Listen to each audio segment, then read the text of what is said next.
मैं किसी का नाम नहीं लूंगी, और नाम लूंगी तो फिर सबका नाम आ जाएगा। यहाँ पे लड़कियों को सीधा बोलते हैं कॉम्प्रोमाइज करने के लिए। अगर आपको काम करना है तो आपको कॉम्प्रोमाइज करना पड़ेगा, सोना पड़ेगा। एक्ट्रेस बनने के लिए तो बिस्तर तक भी जाना पड़ता है, और ऐसे अश्लील हरकतें करोगी तो तुम और ही ज्यादा वायरल हो जाओगी, और ही ज्यादा तुमको भोजपुरी में लोग हमारी नई हीरोइन अभी तक क्यों नहीं आई है? प्रोड्यूसर की कहानी यही कि जब तक आप लोग किसी के पास जाके सोएंगे नहीं, डायरेक्टर प्रोड्यूसर को खुश नहीं करेंगी, तब तक आप इस लाइन में आगे नहीं बढ़ सकती हैं। जय हिंद दोस्तों, राम राम मेरे भाई को। मैं आपका भाई पवन हिंदू, एक बार फिर से आप सभी का स्वागत है हमारी इस नए वीडियो में। आज हम लोग बात करने वाले हैं मेरे भाई, क्या वाकई में भोजपुरी इंडस्ट्री में कॉम्प्रोमाइज करना पड़ता है हीरोइंस को, या फिर ये लोग आकर सोशल मीडिया पे भोजपुरी इंडस्ट्री को बदनाम करते हैं। अभी अभी आप लोगों ने जो वीडियो देखा ना मेरे भाई, इससे सिर्फ दो ही सवाल पैदा हो रहा है, या तो फिर कॉम्प्रोमाइज करना पड़ता है, या तो फिर ये लोग भोजपुरी इंडस्ट्री को बदनाम कर रहे हैं।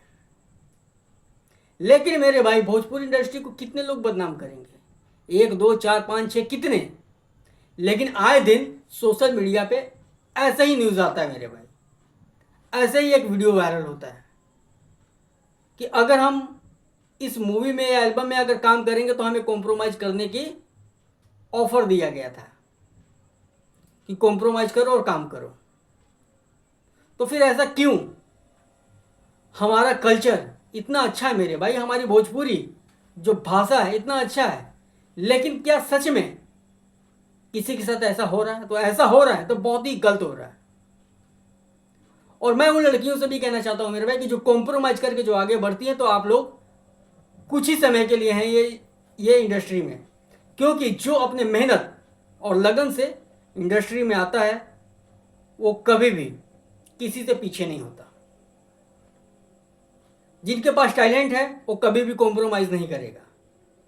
लेकिन कई बार ऐसा भी होता है कि जिनके पास हर चीज़ होता है, कॉम्प्रोमाइज़ करने का ऑप्शन दे दिया जाता है। जिनके पास टैलेंट हो, सुंदरता हो, यानी कि सब कुछ में सही हो, जो प्रॉपर एक हीरोइंस में होता है, प्रॉपर वो होने के बाद भी उन्हें ये मजबूर कर दिया जाता है कि कॉम्प्रोमाइज़ करना ही पड़ेगा। पता क्यों मेरे भाई? क्योंकि भोजपुरी इंडस्ट्री में बहुत ही ट्रैफिक है। यानी कि गिनती से आप देखोगे कि 4-5 हीरो होते हैं, लेकिन हीरोइन का ऑप्शन बहुत सारा होता है। और इसी का फ़ायदा मेरे भाई भोजपुरी इंडस्ट्री के लोग उठाते हैं, या यूं कहें कि उठाने की कोशिश करते हैं। इससे हमारा भोजपुरी इंडस्ट्री का कोई नाम नहीं हो रहा, बल्कि एक तरीके से देखा जाए तो बदनाम ही किया जा रहा है, या यूं कहें कि बदनाम हो रहा है। मैं सभी से अपील यही करना चाहूँगा कि अगर आप में वो टैलेंट है तो आप किसी के साथ में कॉम्प्रोमाइज़ ना करो।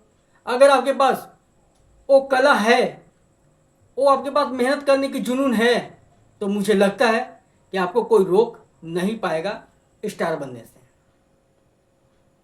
कॉम्प्रोमाइज़ वही लोग, जैसे कि अगर भोजपुरी इंडस्ट्री में अगर कोई जाना माना चेहरा होता है मेरे भाई, मैं हीरोइन की बात कर रहा हूँ, कोई अगर जाना माना चेहरा बहुत स्टार है, तो उसका समझ लेना मेरे भाई कि अगर वो कॉम्प्रोमाइज़ करके नहीं आया है तो समझ लो या तो फिर उनमें टैलेंट अच्छा है, या तो फिर उनका बैक सपोर्ट अच्छा है। यही हकीकत है मेरे भाई। आप लोग अपनी राय कमेंट करके ज़रूर बताइएगा, आप इसके बारे में क्या सोचते हैं। आप ज़रा एक बार फिर से सोचिएगा, क्योंकि किसी की भी बहन और बेटी और किसी की इज्जत की सवाल है। जय हिंद, जय श्री राम।